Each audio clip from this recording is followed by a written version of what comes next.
Okay, so let's talk about algorithm. So ang algorithm, yan po ay isang system ng YouTube wherein may dalawang point of view. Ang first point of view po is point of view of the viewer. Second point of view is the point of view of the YouTuber o yung vlogger mismo. So sa point of view ng YouTuber or sa point of view ng viewer, makikita na gumagana siya para sa viewer kapag kunwari, unang-una, nag-search ka ng gusto mong video. Pag nag-search ka ng unang mong video, gagana si algorithm, yung system ng algorithm na yan sa YouTube, at i-show niya sa'yo sa iba-ibang lugar ng YouTube kung ano yung mga related videos doon sa sinearch mo. So, yun po ang point of view ng viewer. So, kunwari, nag-search ka ng kung sino man, kakilala mo. Like, for example, ako, David D. Sinearch mo yan.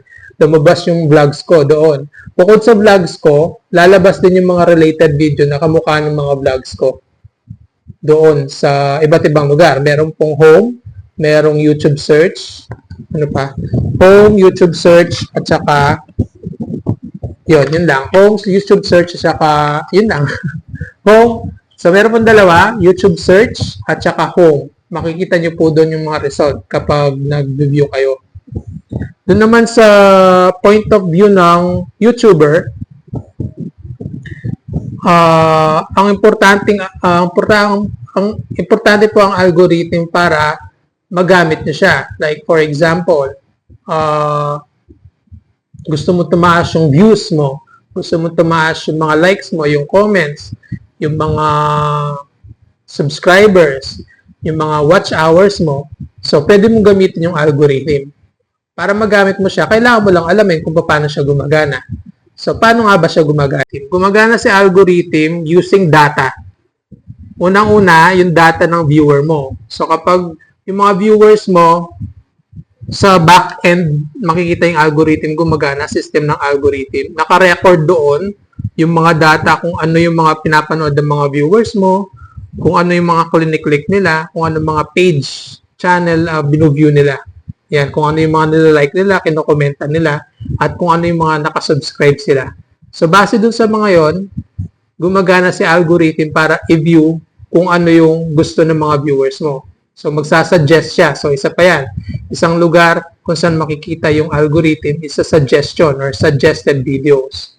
So, sa point of view naman ng YouTuber, magagamit mo yon. Kasi kapag kunwari na-suggest yung video mo, kunyari ako or ikaw, nanonood ka ng basketball. Tapos, pag natapos yung basketball videos, makikita mo merong up next. So, isa yun sa mga suggested videos.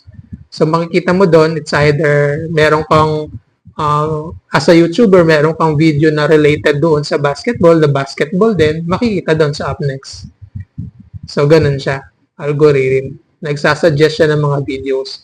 So, sa YouTube Studio, makikita niyo yung mga suggested videos. So, di ba? Yun yung mga data na yun. So, makikita mo doon kung sino yung mga nag-suggest na video sa'yo.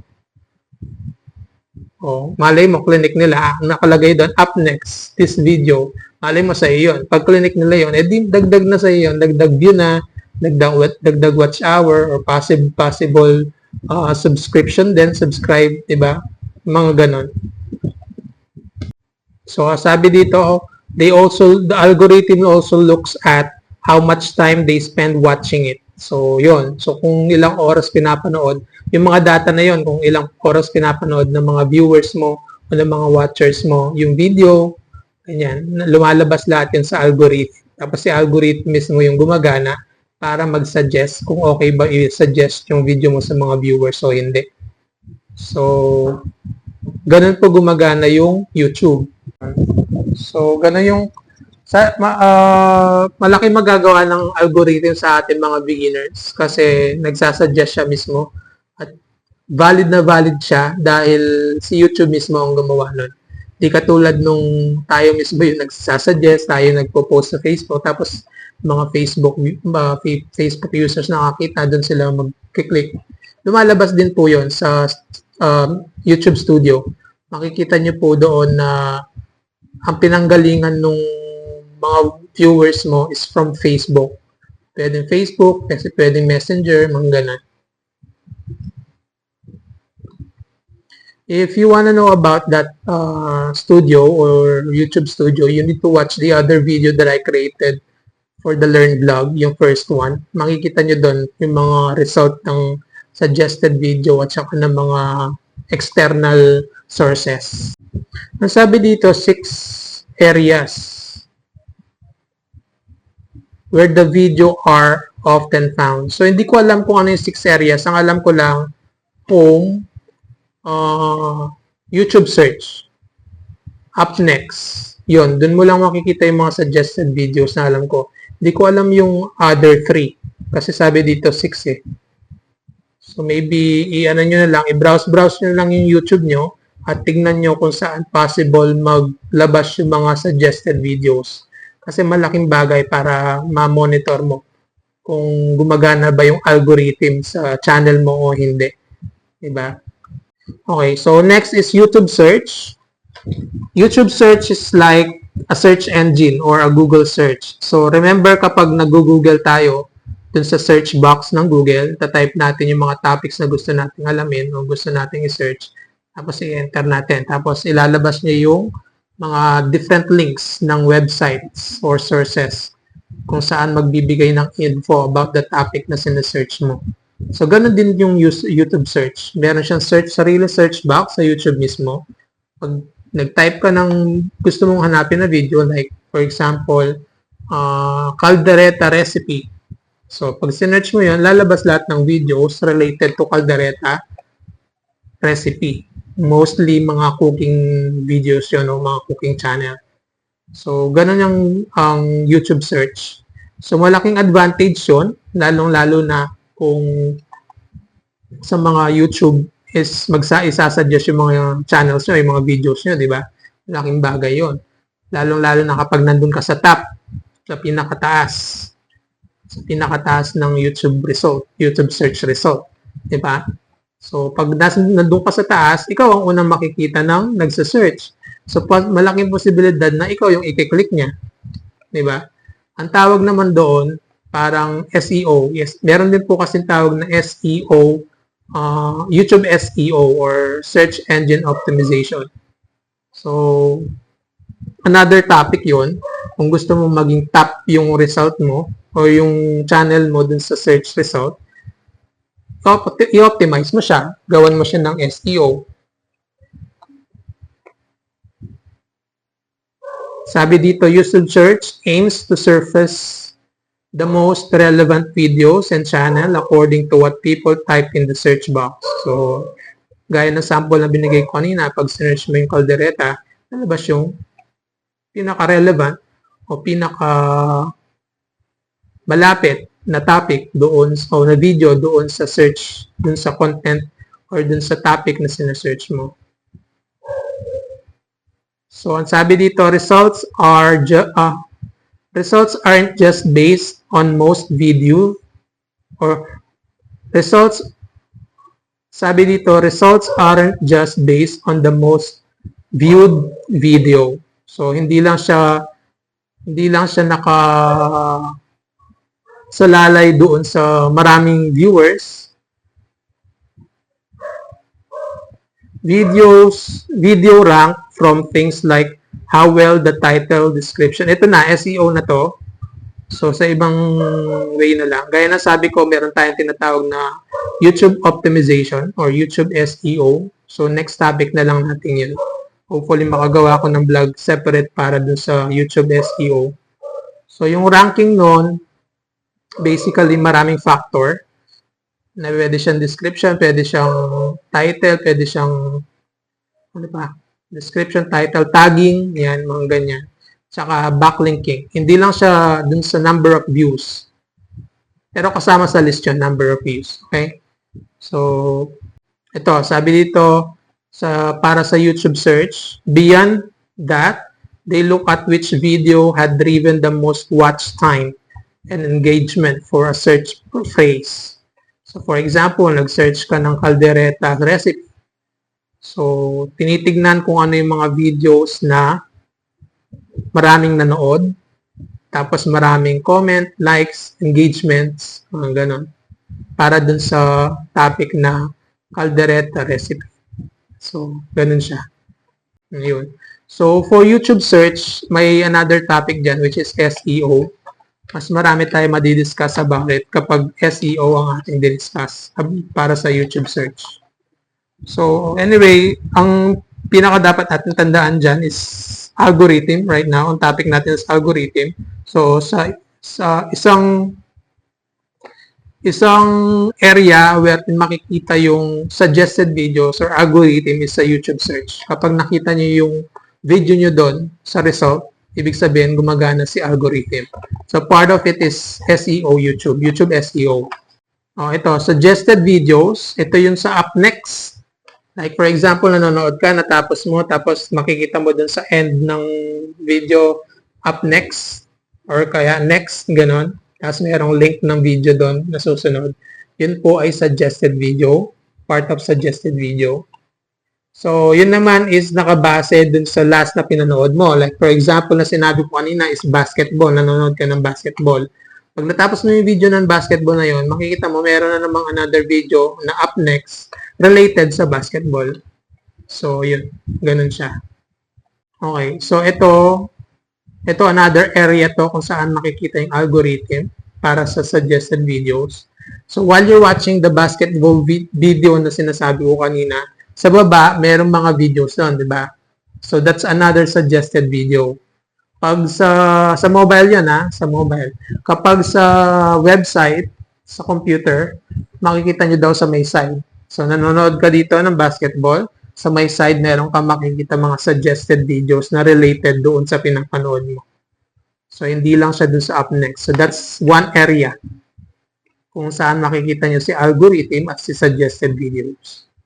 So, ano nga ba ang gagawin natin para ma-suggest yung mga videos natin sa iba't ibang viewers? So maraming viewers. Ang sabi dito, make a strong call to action. So, make a strong call to action suggesting to watch another video in your series and really sell them on why. Ano yun? Sell them on why. Anyway, so nag-get ko naman yung point niya. Ang ibig sabihin niya lang is bukod sa algorithm na gumagana, dun mismo sa video nyo, dun mismo sa video na ginawa nyo, i-suggest nyo in oral. So, ibig sabihin, sasabihin nyo mismo na, please watch my other videos. Ganyan. Hindi lang dun sa mga links ng algorithm mismo, ng YouTube mismo.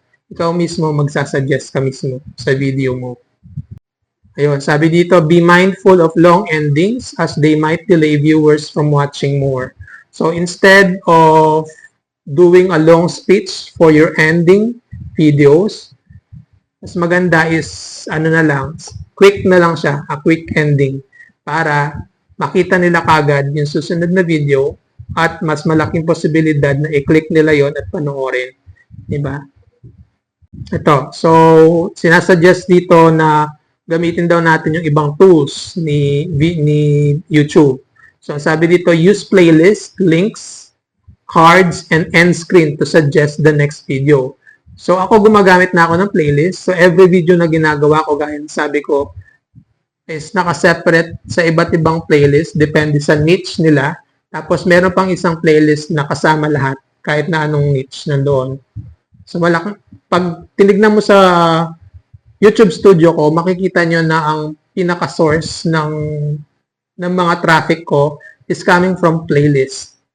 So, pinapagamit ko yun kasi sa mga kapatid ko pag pinapanood nila, yun ang ginagamit nila. Kaya mas marami yung nasa top shop, pinakamaraming viewers galing sa playlist. So, gamitin yung playlist, gawa kayo ng playlist nyo.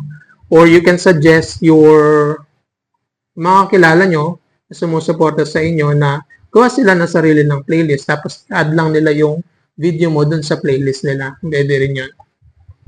So, gawa din kayo ng mga links. So, di ba, merong share button. Yung mga videos natin, merong mga share yan. Pwede natin i-share sa YouTube, sa Facebook, sa Messenger. Pwede natin i-email, mga ganon. So, dagdag traffic yon. Pag click nila yung link mo, lalabas yung video mo. So, yung result na yun, pag link ng ganon, yung source, lalabas din sa YouTube Studio yun. Itong cards, hindi ko alam kung anong cards to. Pero yung end screen, another tool to ng YouTube, end screen, wherein kapag matatapos na yung video mo, meron kang end screen doon, pwede mong lagyan ng end screen, wherein sinasuggest mo yung YouTube na to. It's either your own channel or your own videos or someone else's video. So actually, pwede nyo pang pagkakitaan. Yung mag-offer ka na, if you want, I can recommend your video on my video. At tapos lalagay mo yung link ng video nila doon. Parang ganun. So may equivalent na exchange ng pera, parang ganun. Diba? Ayun. So yun yung mga suggested videos. So yun, nakompleto na yung six areas wherein makikita niyo yung suggested videos. So kasama dyan yung playlist, yung end screen, yung links, tsaka yung suggested video sa left side or right side ng video yung pinapanood nyo or sa baba pag mobile phone gamit nyo. So, next naman is home screen. So, itong home screen ito yung unang-una makikita nyo pag binuksan nyo yung YouTube app.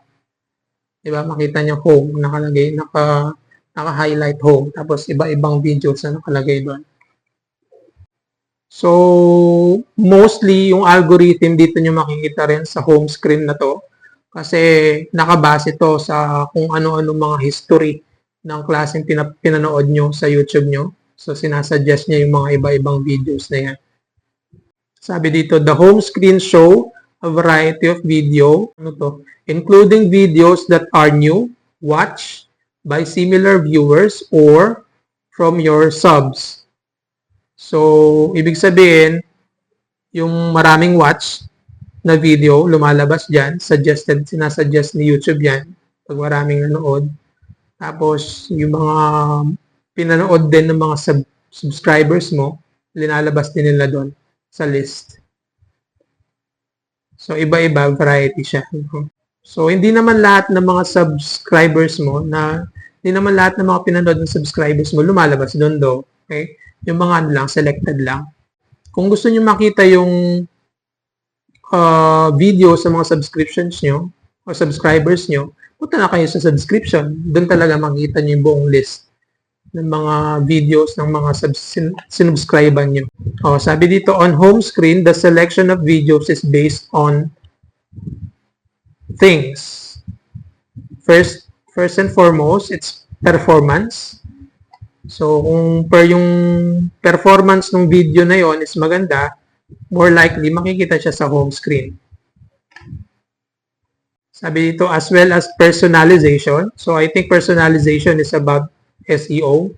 So, kung maganda yung pagkaka-SEO ng video mo, coming from description, tagging, and whatnot, more likely lalabas siya sa home screen. So, tandaan niyo yun kasi kung gusto nyong dumami yung viewers nyo, maganda nakikita yung mga YouTube nyo, yung mga videos nyo sa iba't ibang part ng YouTube. Like, for example, home screen nga, diba? So, pag nakita nila doon, ay, ano to, nakita nila yung mukha mo, lalo na kung kilala mo yan, nakita yung mukha mo. Ay, si David to, kiklik nila yan. Panonoorin na, diba?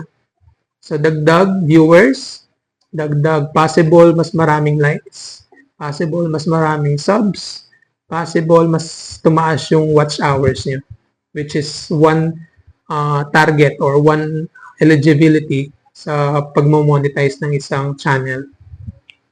So another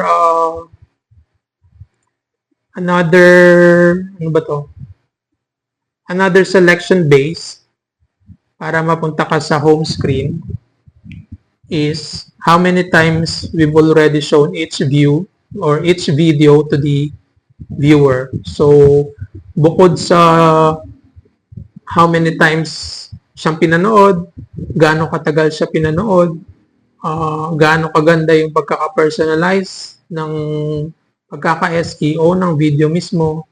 Kasama din doon yung kung ilang beses na siya lumabas o ilang beses na siya nasa-suggest sa viewer. So, kasama din yun. Sabi dito, to get the video to show up on the home screen, so meron siyang list dito. First, upload a consistent basis. of videos to your channels. Sabihin, keep on creating videos, different topics, or same topics, mas maganda kasi mas masasuggest yan ng tuloy-tuloy.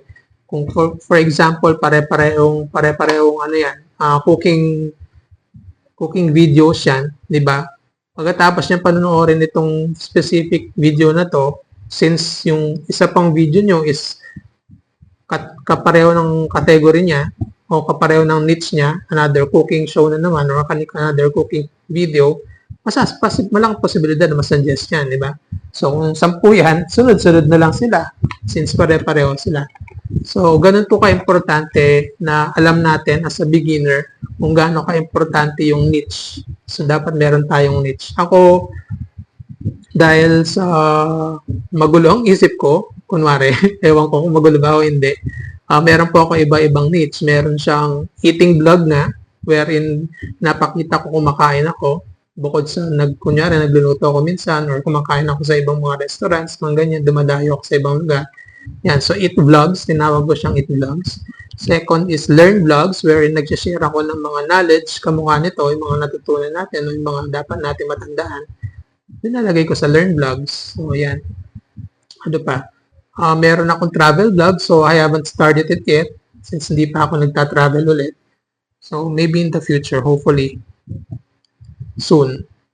Tapos, meron ding anything goes, like, yung mga naisip ko lang na vlog, like for example, itong mga unboxing, yung mga haul, na ko linalagay sa anything goes. Yun. So far, yun pa lang, 4. Tapos, ang sabi dito, another way to get the video show up on the home screen is to keep the viewers engaged. So, you ask them to comment, you ask them to like, you ask them to share your video, right? So, pag comment, you usually leave them a question, then they answer sa comment section. That's one way to keep on engaging with them, right? So, you can ask them to leave a comment, suggest another topic or another video to make para sa susunod na vlog mo at panoorin nila ulit. Parang ganun. So, another way for your video to show up on the home screen is to keep making what works. Paano yun? Parang general masyado. So, when you create something that works for your audience, keep at it, since we try to surface more of what your audience likes. So, paano natin malalaman yun? Yung sinasabi lang niya dito is kung anong gusto ng mga viewers mo. Paano natin malalaman yun? Yun na, sa likes. Makikita nyo dun sa YouTube studio nyo kung ano yung pinaka most watch videos.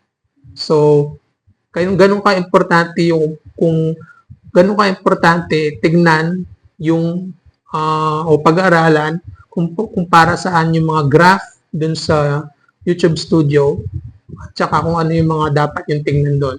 Kasi doon makakagawa kayo makagawa kayo ng target nyo. Like for example, ang konti ng viewers ko most ng viewers ko is from the Philippines. Pero meron akong ilang views dito na galing from US, galing from Thailand, galing from Vietnam, galing from Russia, mga ganyan. Wherein hindi mo naman alam kung sino yung mga yun kasi sa ibang lugar yun, di ba?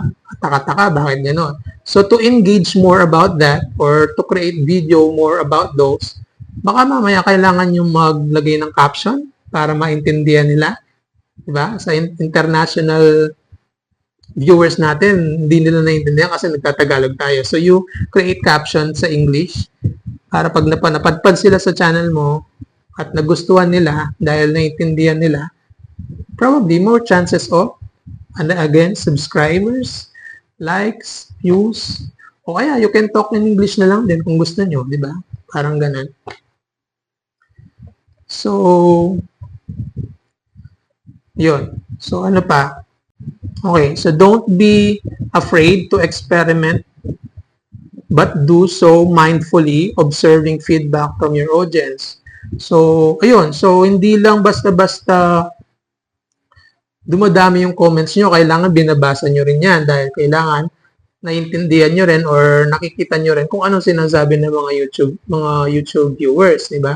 For example, nagsasuggest na pala sila ng gusto nilang content. O, chance na yon, opportunity na yon para makapag-content ka pa ulit. Gagawa ka based dun sa sinabi nila. Di ba? Or pwede rin naman, may feedback sila sa video mo. Mababa yung quality ng video mo. Pwede kasi mag-a-adjust ka ngayon. Alamin bakit mababa yung quality ng video mo. So, ang gagawin mo, tataasan mo yung quality niyan. Pwedeng sa camera lang yan. Pwedeng sa pagkaka-upload mo kasi merong mga ibang mga ibang settings sa pag-upload, di ba? Merong resolution, merong merong frame rate, merong merong bitrate, parang ganon. So, baka mamaya yun yung dahilan kung bakit low quality yung video mo o yung audio mo, di ba? So, yung mga yon.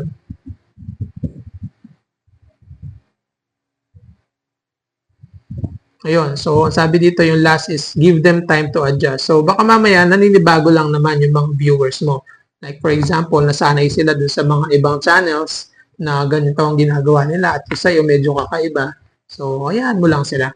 Bigyan mo lang sila ng time. Pwede mo silang replyan na kasi po ganyan ako, kasi ganyan. Mga ganun.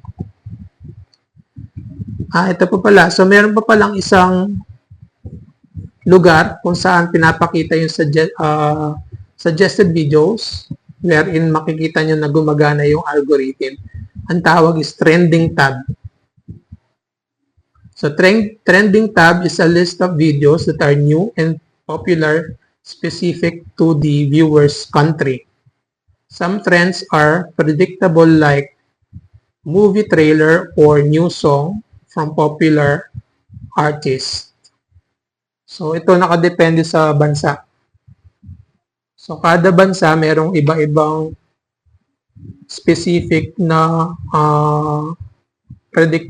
specific na mga videos na nire-recommend.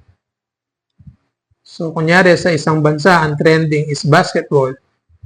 So, ayun yun, trending sa bansa nyo, basketball. So, more likely, lumalabas doon puro mga basketball topics.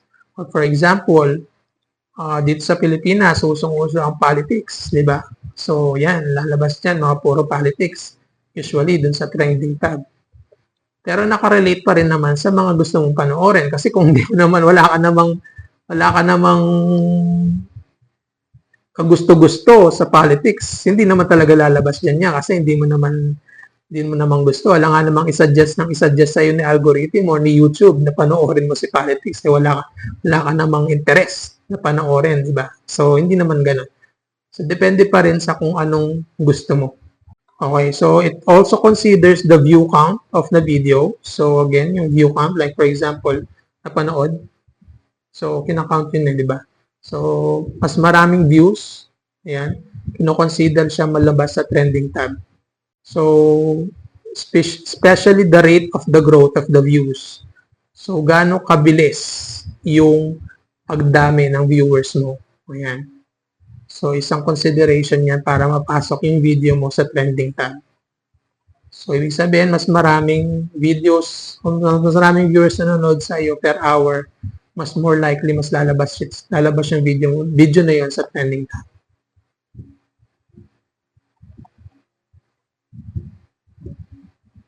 Ito, sabi niya, that means the most higher views daily can be considered. So, yun. So, mas maraming views sa isang araw, more likely siyang malalagay sa trending tab. Okay, so hindi naman ibig sabihin daw nun na magta-top 1 ka dun sa trending tab, okay? So, more likely lang ma-add ka dun sa list ng trending tab. Okay, it can also include creator on the rise and artist on the rise. So, yun, trending. Malamang sa malamang. Kung pataas ng pataas ka, di ba, sa pag-YouTube or pag-vlog, more likely malalagay ka sa trending tab. So, more chances of viewers, subscribers, likes, and so many more. Okay, so, syempre, lahat tayo mas gusto nating mapunta dun sa on the rise. Ibig sabihin, tayo yung papasikat na YouTuber at malagay tayo sa trending tab. Though, sabi niya dito, hindi naman daw ganun kadami din ang nasasuggest sa trending tab dahil kukunti lang naman talaga yung mga on the rise or mga papasikat na videos or vloggers, di ba? So, ayun. So, wala na, yun lang. Wala na tayong cheat sheet. Yun lang po ang mga information na gusto kong i-share sa inyo. Hopefully, may natutunan tayo at magamit natin sa ating pag-YouTube at madumami lalo yung mga numbers natin. Yung mga result na yan, makikita lahat yan sa studio. So, aralin po natin yung studio at i-monitor po natin. Sa akin po, meron po mga data pa na hindi pa na lumalabas dahil ang sabi doon is kulang pa yung data para mag-generate sila ng mga graph. Pero marami na. Like for example, sa mga suggested video ko, hindi ko na mabilang yung mga sources sa mga suggested video ko. Napakadami po ng list. At thankful naman ako at gumagana si algorithm sa akin. Yun. So, aralin yung YouTube Studio kasi malaki matutulong sa inyo. Sa atin actually. Yun, so dito na natin tatapusin tong video na to kasi wala na akong alam sabihin. Hindi ako talkative talaga. Kaya maraming puro cheat-sheet ang ginagawa ko. Hindi ako marunong magsalita ng tuloy-tuloy. So, hopefully nagustuhan nyo tong vlog na to. Keep on creating video. Let's keep on creating video and content. At kung di nyo alam ang niche nyo, gawa lang kayo ng gawa kahit na ano. Tapos, kapag nakita nyo na mas marami yung nanonood dito sa gantong video, yun ang piliin yung niche nyo. Gawa kayo ng maraming videos tungkol doon and then doon na kayo magsa-start, di ba? So, hanggang dito na lang video na to. Bye!